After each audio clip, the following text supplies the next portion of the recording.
So creator product badges. I got a lot to say on this too, but I'm interested to know what you think about this first, Mark. It says, for content published under the OGL 1.2, you may use one of the following badges in the manner specified in the creator product badge style guide, which I don't think is up yet, but there'll be a style guide for this.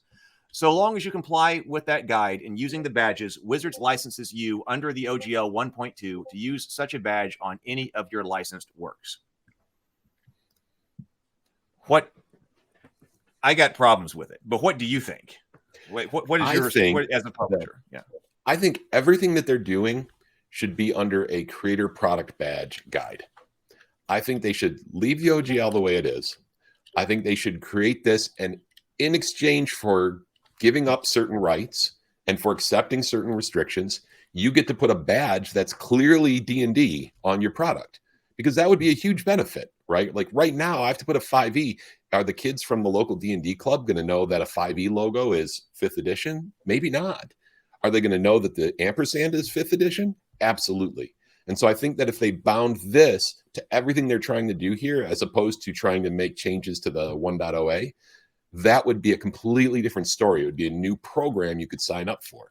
So, that's my thought on it. In terms of it within this license, I don't think it's a terrible idea. Knowing what the style guide is interesting, but I do have to say that I often wish I had a better way of representing what game my books are for. Okay, so here were my thoughts on this. Because what they're trying to do, because we talked to Ryan Dancing, we need to bring this up again, the D20 trademark license. Right, exactly. So now they're trying to conflate these things again. They're trying to put like what was the D20 trademark license into this as well. And if it was better separated, like it was doing everything it was supposed to do separated, because and I think some people will not know what that is, because the D20 logo, I remember it being everywhere. Okay. So how do we want to start with this? Okay, but this right here. So for instance, how did they used to handle this? They handled this in a great way. So Ryan Dancy was saying that there were 3 things that were out there. Well, I guess depending on how you want to count it, maybe 4. But you had the SRD when it was released. Here's your SRD of your mechanics and your expression of these mechanics. Here's the OGL, which licenses that to you. And if you use the expression of those mechanics, you cannot put Dungeons and Dragons on there. You cannot use that trademark. But then there was another license that was to the D20 trademark. And so what they did is they created, he called it a bridge trademark, a bridge brand to bridge creator content and the Dungeons and Dragons content to solve exactly this problem, so that you would know that if you saw this logo on somebody else's work, that it was compatible with Dungeons and Dragons. And critically, the Dungeons and Dragons books had the same logo on it. Let me show you. If you have never seen this before, I am holding a 3.5 edition Player's Handbook. And in fact, I'm going to go solo for just a second so I can hold this up so everybody can see it. Yeah. As far as the layout goes. So right here, this little logo right here is the D20 system logo right there. And you used to see that everywhere. That was a separate trademarked logo that had its own license, that if you were a creator that wanted to license, you had additional restrictions you had to conform to if you wanted to put the D20 logo on the book. So there were things like the review. It could be revoked. That could be taken away from you. That was something that was different. That's something that could be taken away if you didn't conform to additional rules, which is fine, because then you could put that on your book. There we go, right, a solo. And then they also put the same thing on their book. That is, to me, a lot of goodwill right there. I mean, it's small. It's right there, but it's saying D20 system, this is part of the D20 system, and it's putting us all the publishers, as peers. That we're all using this logo, because you could have the Ataltis brand, which you did. I mean, this was going on at the same time. But you could have that brand, just like they've got Dungeons and Dragons, and then both of your books would have the D20 logo on the back, and that would be the connective tissue. Yeah. This is different. The same thing here. That would have been awesome, right? Yes. They could have revived that idea, which that's what they should have done. They should have gone back to what Ryan had created. They should have said, If they wanted that, here's a new logo that we're going to be using that means these things, and there are more restrictions on it as far as what you can write about or whatever they want to put on it. I mean, because we don't have to use it, but they could put whatever kind of restrictions they would want on it if they're worried about brand identity and stuff like that.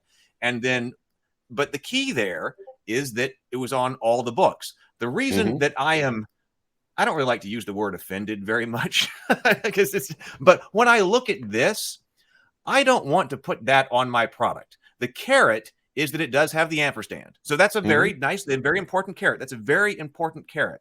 But the fact that it says creator product, it's not implying in the past, there has been that peer relationship between the publishers.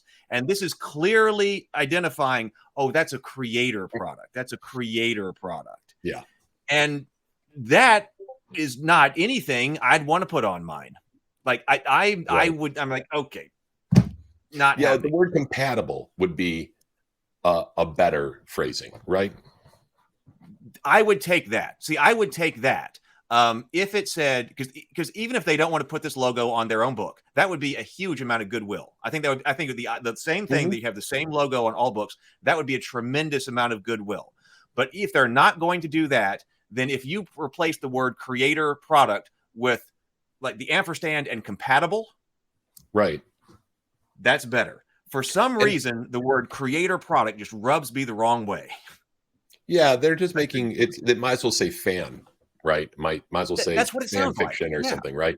I think the thing too is that honestly, I would even consider royalties if I could use a D&D logo on my books.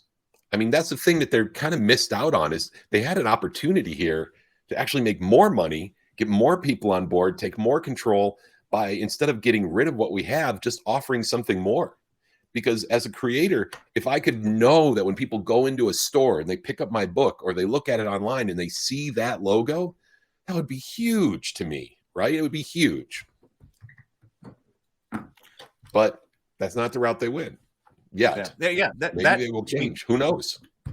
That would be another big thing. I mean, that would be another big thing. And we'll talk about like whether or not this is something good to sign. It's based on business and it's based on the value of that logo. Yeah. I see this right here. MMA History and Highlight says, I think the morality has to be left up to wizards to determine. Imagine if we made our 1920s obscenity laws irrevocable. There can be consequences both ways, but it has to be fluid and functional. Well, yeah, I know that's not what I was arguing because I wouldn't want to codify like the obscenity thing because like you're talking about like 100 years later, but even less than that. But right, then you're looking at 100-year-old morality thing. But Wizards had said that it's up to them and there's no recourse from you. The fluidity here has to be a back and forth. And the idea that it's just them, that doesn't work. Now it could be just them if like that for that ampersand or some of that IP, I would completely understand that. I would completely understand that part. If you're saying that like this, because they can't stop you from publishing it, but they could say you cannot put the ampersand on there. Yeah.